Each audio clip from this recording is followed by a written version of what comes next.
Welcome to Hare Krishna, part 11. Christ equals Krishna. This is the equation that needs to be considered when reading the BHAGAVAD GITA of Hare Krishna. Hare is the name of Krishna's wife, Radhe.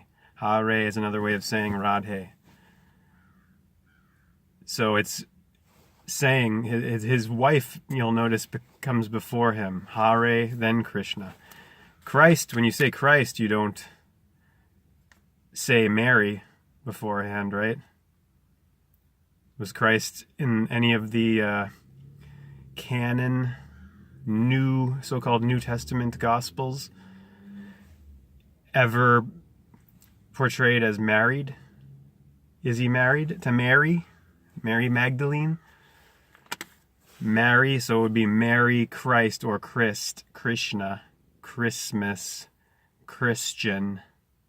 Christ changes to Chris, like the Chris in Krishna. Ris, or rise, as in Aries, as in 3 o'clock, as in arise, as in Horus of Egypt. K is the Phoenician kaf. That's where our K comes from, and that kaf is said to come from the forefinger meeting the thumb here. This is the K. Okay? Okay? There's an angry crow outside that's been going off. When I was starting the video before, so I don't know if it dropped something very big right on my fucking windshield. I think it was the crow that did that. Maybe it's a crow fighting with a seagull. I saw a seagull soaring around here too. We're rising to Aries right now in the northern hemisphere with the sun's path on the ecliptic through the seasons, or the sea suns. And you'll notice these last 3 months, quarters of the winter before the equinox of the spring up of the offspring of the risen Savior on the ecliptic path, the sun, God's Son. Jeez. Hope they don't drop any more heavier. That was like a rock, I think, that the thing dropped on my windshield. The crow. The thing. The being. Sorry, crow, please. Crow medicine, my goodness. The risen Savior that saves you from the nighttime, from the darkness of the night and the cold of the winter. The sun, who rises at 3 o'clock, hence the Trinity and the ram's horns of Aries, of the 3, of the east. Look at the E going, it's 3 going the other way. E, a capital E, 1, 2, 3, the 3 points on it, just like the number glyph 4-3 with the 3 points. And then look at your brain with the 2 hemispheres right here. Krishna in English gematria is 80. K is 11, R is 18, I is 9, S is 19, H is 8, N is 14, and A is 1, the Aleph. Turn it upside down. It's the horns of the Aleph in Phoenician, the Alpha in Greek, Aleph in Phoenician. It's the horns of the ox. Aleph means ox, or bull. Or El, the bull god, the god that takes the form of a bull, and for the Phoenicians, Canaanites, El, the Most High, or 12 o'clock. So, we're dealing with mythology and legend. An ear should be, to the connections should be taken with when listening, hearing the Bhagavad Gita. Bhagavad Gita, older than the New Testament. Krishna, then Christ. The K just becomes a CH, and the C is the waning crescent moon. Right before the moon dies, the light dies and the moon goes black. The black moon of death, of Diana. Lucifera, the light bearer. Phosphorus, Phoracy, of Horus. And then the H8. Christ is 77 when you add the numbers of all of these, just like Krishna adds to 80. 3 away between them, just 3. Very close. 7. of the soul of man, the seal of Solomon, the soul O Mon, with the 3 O's. Letter O is 15, and 1 and 5 reduces to 6. So 1 and 5 equals 6. So the 3 O's of Sol O Mon, with the O and the soul, the sun, at the beginning of Om, the sound, and then the M-O-N of the moon at the end. So 3 O's, 666, the number of man in Revelations, of Re, of Ra, of religion, Ra's legions. Did I miss anything there? And, also, the year should be taken to, yes, that we're dealing with mythology and legend, not history, but mythology and legend does not mean unreality. Necessarily. We've come to think of the word myth as meaning not real. Not so, though, necessarily. It could be that what we think of as real is what's not real. And the myth, the ancient storytelling about, mythical beings and all of this, it's all symbolical, allegorical of a reality that is transcendental, or, of the mystery, or of God, as Jung would say, or as any, Hermetic teacher or thinker would say, that God is the Hermetic, as in Hermes of the ancient world, or Thoth, which is almost just like thought. Very well could be thought. How do you know that your own consciousness is not the same as this divine one that you may or may not worship, that you may or may not believe in? How? Who?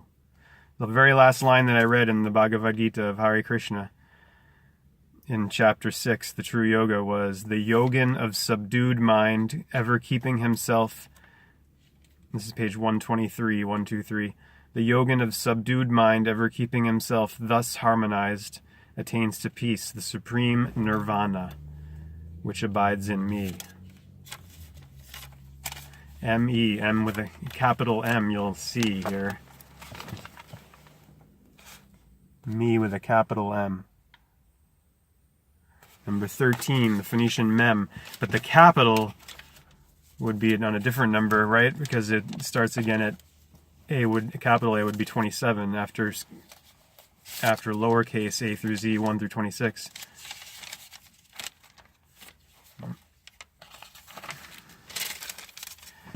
Oh, the synchronicity that I missed earlier from my purchase before I left last night at 5:40 p.m. Invoice number 0040 at Lee T's register. It was at register number 2.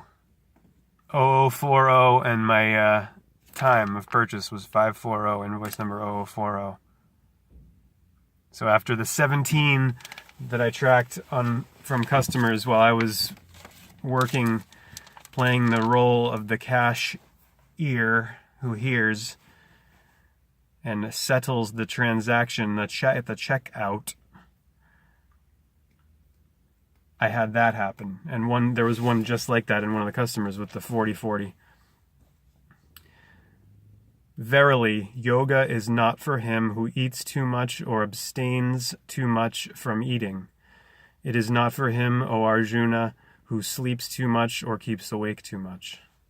For the man who is temperate in food and recreation, who is restrained in his actions, whose sleep and waking are regulated, there ensues discipline, or yoga, which destroys all sorrow. So this is the teaching of yoga from Krishna. Consider that Christ in the book of Matthew in chapter 11, verse 29, Matthew 11:29, Jesus says, "Take my yoke, for it is mild, and you will have ease." In other words, you will not have dis-ease. You will have a flow and a harmony. And you will yoke. He says, take my yoke, not my egg yolk, not my Y-O-L-K, but Y-O-K-E. Look up that word, and it means bind, and it means join, and it means it's one of the definitions or translations, and not necessarily the full meaning of the word yoga, yoga. And then the GK connection, the ga and the ka, both phonetically produced from the tongue meeting the roof of the mouth, like the T up at the top with the top of the tongue, to say two or twin T. Letter twin T is 1, 2 T. The cross of the zodiac, or the zodiah of the sun, going across and making the daya, the two, on the ecliptic, and dying on the ecliptic at the sign of the Southern Cross on the winter solstice, the lowest point of the sun's path in the year, the longest night, when the night has the darkness or the devil or the shadow or the shad of Shaddai, the light, has taken over. And you have no light, so you call it Noel. And El is the God, the one, of both the Phoenician Canaanites and the Hebrews. For the man who is temperate in food and recreation, who is restrained in his actions, whose sleep and waking are regulated, there ensues discipline. And look at the word discipline. Same root and same structure, obviously, as disciple. Discipline, disciple, which destroys all sorrow. Discipline, yoga, which destroys all sorrow. The perfect yogi or yogin. And then consider that Jesus is called Emmanuel, and Emmanuel is God is with us in meaning. And it's phonetically the precise phonetic of manual, Manual, as an instruction manual. And what is Jesus part of? The Torah. He's the new Torah with his shroud of Turin in the Bible. Torah, Taurus, Bible, parables. He speaks in parables.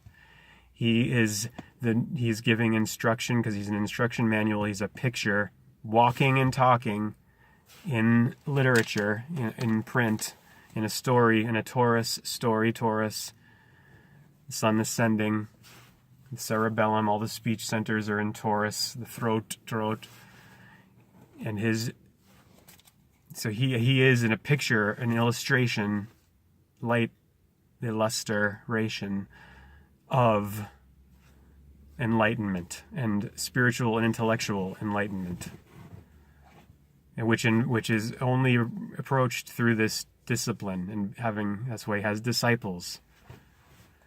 When the disciplined mind is established in the self alone, with a capital S, liberated from all desires, then is he said to be harmonized in yoga.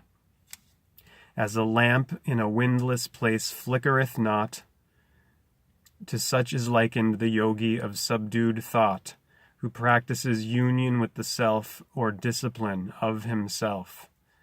That in which thought is at rest, restrained by the practice of concentration, that in which he beholds the self through the self and rejoices in the self, that in which he finds this supreme delight, perceived by the intelligence and beyond the reach of the senses, wherein established he no longer falls away from the truth, that on gaining which he thinks that there is no greater gain beyond it, wherein established he is not shaken even by the heaviest sorrow, let that be known by the name of yoga, this disconnection from union with pain.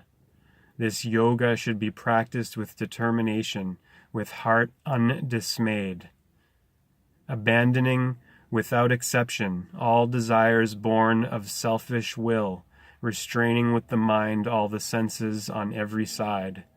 Let him gain little by little tranquility by means of reason, controlled by steadiness, and having fixed the mind on the self, let him not think of anything else. Whatsoever makes the wavering and unsteady mind wander away, let him restrain and bring it back to the control of the self alone. For supreme happiness comes to the yogin, whose mind is peaceful, whose passions are at rest, who is stainless, and who has become one with God.